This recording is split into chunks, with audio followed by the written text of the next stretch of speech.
Merci de nous rejoindre. Vous êtes bien dans votre émission Direct Santé. Aujourd'hui, nous parlons de comment fonctionnent les secours à ballots. Donc, c'est une société qui est spécialisée dans l'évacuation d'urgence et de transport médical global. Donc, ils sont aussi engagés vers la sécurité et le confort des patients. Les secours à ballots répondent aux besoins médicaux critiques à l'échelle nationale et internationale. Donc, on est là ce matin pour parler un peu des ambulances qu'ils ont, comment ils interviennent auprès des patients, que ce soit à Lomé ou dans la sous-région. Donc ils sont avec nous pour nous parler de tout ça. Vous savez que vous aussi, si vous voulez intervenir dans cette émission, un seul numéro, le plus 228 93 91 08 20. Tout à l'heure, le professeur Assogba, qui est professeur en médecine, en neurologie à la faculté des sciences de la santé, donc il était en train de nous expliquer un peu ce que c'est qu'une ambulance médicalisée, professeur. Une ambulance médicalisée, comme je le disais tantôt, est une ambulance qui est équipée de médicaments, d'instruments, de moyens susceptibles et d'appareils susceptibles de sauver une vie en urgence. C'est ça qui fait la différence d'une ambulance médicalisée avec une voiture ordinaire. Une ambulance médicalisée doit comporter au minimum de l'oxygène, des médicaments d'urgence, des appareils d'urgence pour prendre en charge en premier les premiers soins d'un patient ou d'un blessé. Alors, dans une ambulance, lorsqu'il vous arrive de prendre une ambulance, vous êtes en sécurité parce que le personnel est formé à cet effet. Il y a un personnel paramédical, il y a un personnel de secours. Et dans l'ambulance, les soins vont commencer dès que l'équipe arrive chez vous. On commence en même temps à vous offrir les soins. Les soins vont commencer par la mobilisation, la mise en position, l'installation, l'accompagnement et la mise en condition. Et lorsque vous êtes mis en condition, l'équipe va vous transporter sur l'ambulance. Dans l'ambulance maintenant, vous allez recevoir les soins inhérents à votre état de santé. Si vous êtes blessé, donc vous allez recevoir les soins liés aux blessures, notamment les douleurs et la maîtrise du saignement. Lorsque vous saignez abondamment, il faut que on arrête le saignement pour vous sauver la vie. Lorsque vous avez des douleurs atroces, il faut qu'on arrête vos douleurs. Et lorsque vous n'arrivez pas à bien respirer, il faut qu'on arrange votre façon de respirer. Lorsque le cœur ne fonctionne pas bien, les secouristes qui sont dans l'ambulance sont susceptibles de vous aider à faire fonctionner votre cœur du lieu de l'incident jusqu'au point de secours le plus proche. Il y a une stabilité à avoir dans l'ambulance, non ? L'ambulance est équipée pour être stable. Vous pouvez faire les sérums, vous pouvez faire les perfusions, vous pouvez injecter les médicaments. C'est vraiment stable. C'est une véhicule qui pèse et donc le véhicule est stable. Donc vous pouvez faire les soins à l'intérieur de l'ambulance. Une personne qui est victime d'accident de la route, par exemple, est-ce qu'il faut, c'est-à-dire les passagers, il faut intervenir ou il faut attendre l'ambulance ? Lorsque vous avez une personne qui est victime d'un accident de la voie publique, si vous êtes un secouriste, vous êtes sur les lieux, vous apportez vos premiers soins de secouriste. Mais si vous n'êtes pas formé, ce n'est pas la peine de commencer à mobiliser le blessé. Parce qu'il y a des traumatismes, lorsque vous ne savez pas mobiliser, vous allez aggraver. Le traumatisme cervical, le transport est différent. Le traumatisme pulmonaire, le transport, la mobilisation du patient est différent. Le traumatisme oculaire, la mobilisation du patient est différente. Du blessé est différent. Donc, il faut, si vous n'avez pas des premières notions de secourisme, et d'ailleurs, c'est le lieu d'appeler à tout le monde que c'est nécessaire d'avoir des premiers soins de secourisme. C'est très important, C'est très ça sauve important. même dans votre maison, même chez vous, même dans le lieu de travail. Et donc, si vous avez ces notions, vous pouvez les appliquer. Mais si vous n'avez pas ces notions de premier soin de secouriste, vous attendez les systèmes de secours qui viennent faire le travail. Et puis, il faut pas, tout à l'heure, Monsieur Abalo disait qu'il faut pas envahir aussi la personne. Il faut laisser la personne respirer. Oui, nous avons ce qu'on appelle la curiosité, qui est, bon, malheureusement, c'est le propre de l'homme. Vous voulez voir ce qui s'est passé, qu'est-ce qui se passe, qu'est-ce qu'il y a dedans. Et du coup, il y a un attroupement, sauf que cet attroupement, on vient, on n'apporte rien d'important, on n'apporte rien de différent, de soins aux blessés. On est là pour bavarder, plus de stress qu'autre chose, quoi. pour de stress que d'autres choses. Donc, il serait bon qu'on met un périmètre, et c'est d'ailleurs lorsque les secours arrivent, ils créent un périmètre de sécurité pour eux-mêmes, pour le blessé et pour l'entourage. Tout à l'heure, on regardait dans la vidéo, hein, Monsieur Adoyi, bon, déjà, on commence par l'appel, le 88-80, c'est bien ça, hein? Bien sûr. Donc, l'appel, la réceptionniste au récupère. Comment ça se passe en long et en large? D'accord, merci beaucoup, madame. En fait, il faut déjà, si vous permettez, il faut qu'on arrive à faire comprendre en fait la nécessité à ce que les gens comprennent que le secourisme, tel que vu d'une façon native, on pense que c'est un métier purement, uniquement associé à la santé. Oui. Il faut comprendre une chose. On est en train de parler de vie d'une personne, en réalité qui tient qu'à un seul fil. Absolument. Quelques tiercés de seconde, c'est fauché. D'accord? Ce qui s'ensuit, c'est que lorsque en fait quelqu'un est dans une situation, il a besoin d'être secouru, il faut arriver à appeler le centre. Ça ne dit pas par anticipation où est-ce que la personne se trouve. Oui. De ce point A où tu es, en tout cas en tant que centre, au point B où la personne se trouve, il y a plusieurs chemins pour y arriver. C'est là où intervient en fait des technologies dont on parle spécifiquement, un appel téléphonique simple. Oui. C'est bien, je peux bien être à Kara, je lance un appel, le centre peut bien être à Lomé, mais il faudrait trouver le moyen le plus rapide pour arriver à Kara. En fait, c'est ça, en fait, c'est ce qui a interpellé la plupart de ces opérateurs pour soutenir de ces activités. Moi, j'étais stupéfait quand j'ai fait connaissance de Secours Abalo. Et surtout quand j'ai appris qu'il revenait de l'Allemagne, il faisait ces initiatives. J'ai dit, ben tiens, on comprend tout de suite que cette notion de secourisme n'est pas uniquement que le métier du secteur de santé. Oui, c'est ça. Et que la réussite de l'ensemble de ces initiatives viendront principalement du secteur privé. Moi, je m'en veux pour preuve qu'on ne peut que faire des exercices qu'avec des opérateurs privés pour durer dans le temps. La preuve, la plupart de ces initiatives opérées par le gouvernement fait appel aux partenaires privés. Oui. C'est dans ce sens qu'en fait, nous, on s'est investi avec Secours Abalo pour comprendre qu'en fait, il était beaucoup plus en avance que nous dans cette logique. Et donc, on n'a pas hésité de dire, oui, vous appelez le 88-80, on réceptionne. On essaie, par rapport à la localisation que vous nous donnez, pour diligenter l'ambulance ou du moins le centre le plus proche de vous pour venir. Ça, c'est dans une logique de gagner du temps. D'accord? Et ça nécessite beaucoup d'investissement. Contrairement à ce que les gens vont voir que il faut juste du carburant pour arriver. Non, il ne faut pas que juste du carburant pour arriver. Il faut arriver à localiser la personne. Il faut arriver à avoir... Il y a 3 chemins. Quel est le chemin le plus court, le plus rapide, pas le plus court, pas forcément le plus court, il peut être le plus long d'ailleurs. Et c'est toutes ces énergies qu'il faut arriver à fédérer. Ça, c'est un fait. Il faudrait qu'on regarde ensemble comment on peut soutenir de ces initiatives.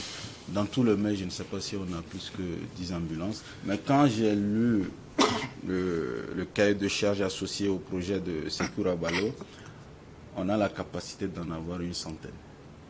Et ça, je ne pense pas qu'en fait qu'on va attendre uniquement que l'État qui puisse dire ou faire. Oui, la preuve est qu'on connaît le résultat qu'il y a, c'est pas le maximum. Et donc, ce que nous on souhaiterait aujourd'hui en fait, que de ces initiatives dans des sociétés privées, dans des entités privées, enfin pas des entités privées, se mettent à l'œuvre. Aujourd'hui, ça n'avertit pas celui qui serait dans les malaises. on ne souhaitera pas que ce soit celui qui a la capacité de pouvoir subvenir.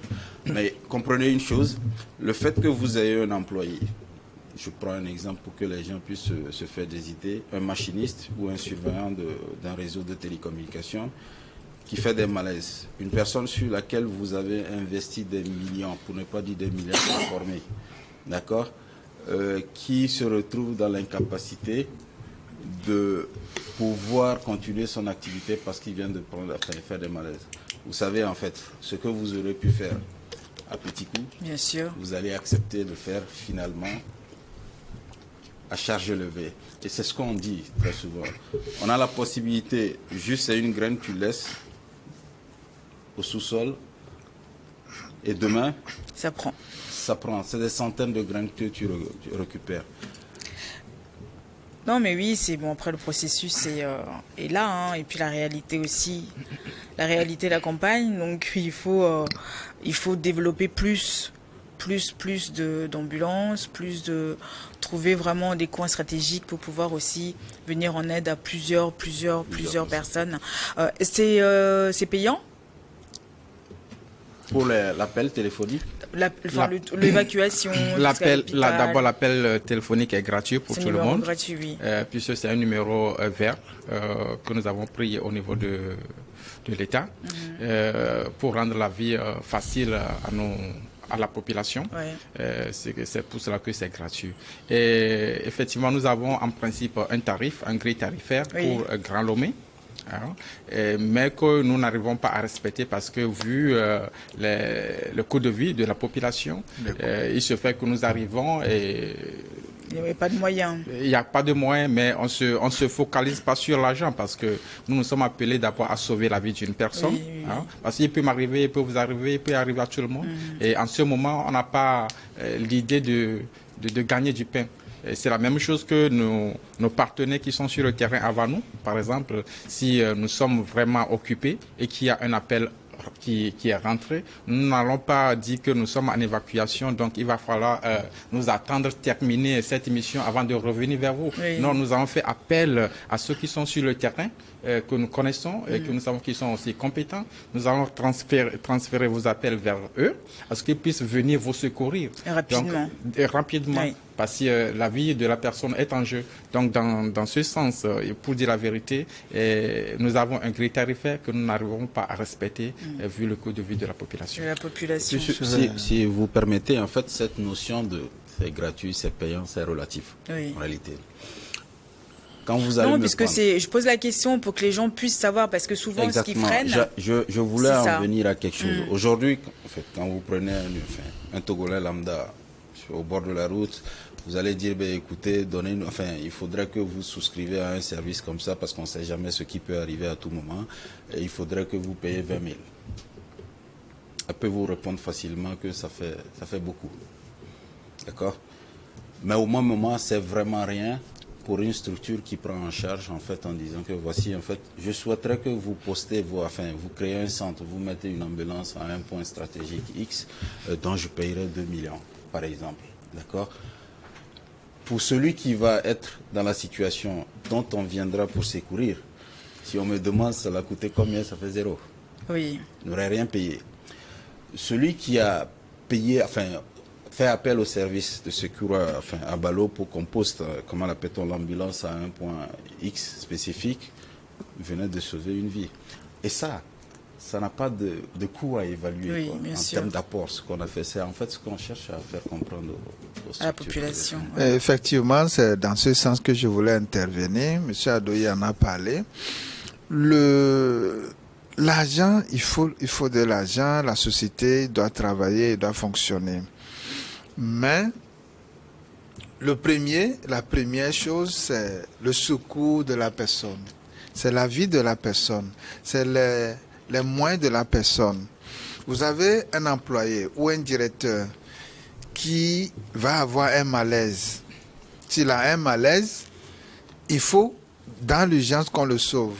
Si cette urgence passe, ce que la personne va perdre, ça peut être pour toute sa vie. Bien sûr. S'il ne meurt pas, il va avoir des séquelles pour toute sa vie. vous avez un employé qui est le pivot de votre centre, de votre service. Il a un malaise, tout votre service sera paralysé.